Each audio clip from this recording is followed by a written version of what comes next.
Log into the Kwic account. Then you can see a screen page like this.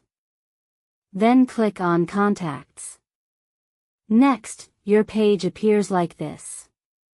On the top right side, you can see Add Contacts. Click on it.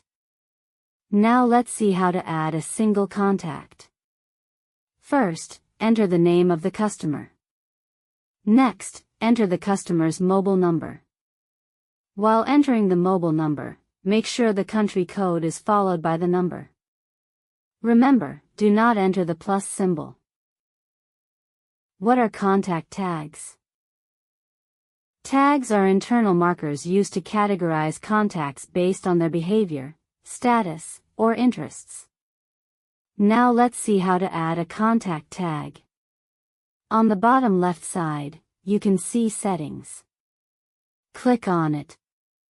Then you can see two columns, Channels and General. In the General column, scroll down. You can find Tag Manager. Click on it. The screen appears like this. You can find an Add button. Click on it and then enter the name of the tag and enter the status of your tag. If you need to edit an existing tag, there is a search box. Click on it and enter the tag name. After entering the name, you can delete the tag by clicking on the bin icon. Custom parameters.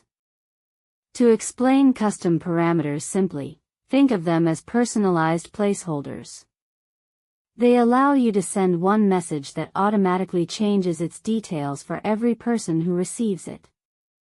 Here is the breakdown of the two parts. 1. The attribute, the label.